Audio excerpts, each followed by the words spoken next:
দিদির বিয়ে দেবে, সেই 18 বছরের ছেলেটি মানে আপনার মারা গিয়েছে কাজে কর্মস্থলে গিয়ে অর্থের অভাবে। ওর দিদির মায়ের সেই সৌভাগ্য মানে ভাগ্যটা হলো না ভাইয়ের মৃত মুখটা শেষবারের মতো দেখা, অর্থের অভাবে নিয়ে আসতে পারলো না। আমরা বলেছি রাজ্য সরকারকে দায়িত্ব নিতে হবে, সেই সমস্ত লাশকে ফিরিয়ে নিয়ে আসার জন্য যা খরচ লাগবে সমস্ত খরচ রাজ্য সরকারকে বহন করতে হবে। কারণ অপদস্থ রাজ্য সরকার বাংলায় কাজের ব্যবস্থা করতে পারেনি বলি আমার ভাইরা আমাদেরকে ছেড়ে ভিন্ন রাজ্যে কাজের জন্য পাড়ি দিচ্ছে। রাজ্যে কাজের ব্যবস্থা হলে ভিন্ন রাজ্যে যেত না। ব্যর্থতা সরকারের, সরকারকে এর ব্যবস্থা করতে হবে। এই দাবি আমরা বারবার বিধানসভার মধ্যে তুলেছি, এখন রাজপথে তুলছি।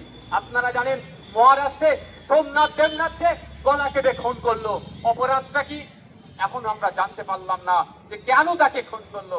তার পরিবারের কাছে গিয়ে হয়তো 2 লক্ষ টাকা দিয়ে এসেছে, কিন্তু তাকে যারা খুন করলো কজন গ্রেফতার হলো, তার বিরুদ্ধে আইনি লড়াই কি চলছে আমরা জানতে পারলাম না। আপনারা হরিয়ানাতে কাজে গিয়েছিল সাবির মল্লিক, তাকে খুন করলো, সে নাকি গোমাংস খেয়ে রান্না করেছিল এই অপরাধে। পরে ওখানে হরিয়ানা পুলিশ তার প্রেস বিবৃতিতে বলছে না ওই দিনকে ওই গোমাংস ওখানে ছিলই না। মিথ্যা অজুহাতে একজন বাঙালি শ্রমিককে হত্যা করলো, তার মামলা কি, কজন গ্রেফতার হয়েছে, কজনের বিরুদ্ধে লড়াই আইনি লড়াই চলছে, কজন গ্রেফতার হতে বাকি আছে আমরা কেউ জানতে পারছি না, ইভেন ওর পরিবারও ঠিক মতো জানতে পারছে না। এই আইনি লড়াই সরকারকে লড়তে হবে, এই দাবি আমরা করছি। আর আফরাজুলের কথা আমরা ভুলে যাচ্ছি না, নৃশংসভাবে কিভাবে তাকে খুন করেছে। ওই আফরাজুলকে নিয়ে শাসক দল তার রাজনৈতিক বৈতরণী পার করলো, তার রাজনৈতিক বৈতরণী পার করলো, কিন্তু আমরা দেখছি আফরাজুলের পরিবারের পাশে তার শাসক দল থাকছে না। মাত্র 6000 টাকার একটা চাকরি দিয়ে বলছে সরকারি চাকরি দিয়ে দিয়েছি। সে ওই 6000 টাকার মাইনে আফরাজুলের বড় মেয়ে চাকরি করে, সে তার চাকরির বাড়ি থেকে কর্মস্থল যেতে আসতে টোটো করে যেতে হয়, দিনে 30 থেকে 40 টাকা খরচ হয়। আপনারা ভাবুন 6000 টাকা মাইনে, তার মা আফরাজুলের মা আছে, স্ত্রী আছে, আরেকটি মেয়ে আছে, আফরাজুলের যে মেয়ে চাকরি পেয়েছে সে আছে, তার স্বামী আছে, তার একটা ছোট্ট বাচ্চা আছে। 6000 টাকার মাইনে তাদের কিভাবে সংসার চলবে?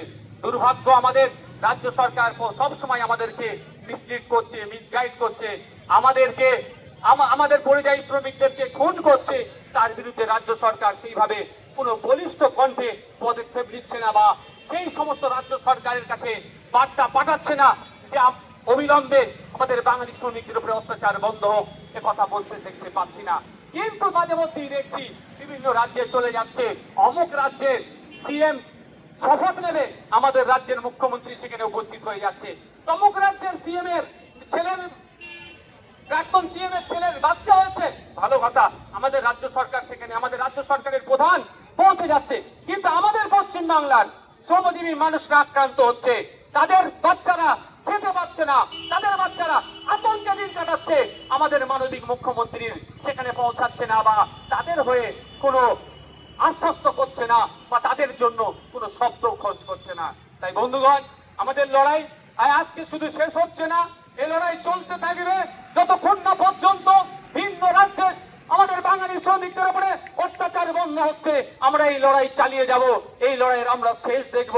যদি রাজ্য সরকার ব্যর্থ হয়, আমরা তাদের রাজ্য সরকারকে গণতান্ত্রিক পন্থায় তাদেরকে ক্ষমতাচ্যুত করে আমরা দায়িত্ব নিজেদের হাতে তুলে নেব, এবং দায়িত্ব তুলে নেওয়ার সাথে সাথে ভিন্ন রাজ্যে যে শ্রমিকগুলো আছে বাংলায় ফিরিয়ে নিয়ে এসে বাংলায় কলকারখানা তৈরি করে তাদের কাজের ব্যবস্থা করব। অন্যথায় ভিন্ন রাজ্যের শ্রমিকদের সুরক্ষার ব্যবস্থা সেই রাজ্যে যাতে রাজ্য সরকার যাতে নাই, তার জন্য আমরা বলিষ্ঠ পদক্ষেপ গ্রহণ করব। বন্ধুগণ।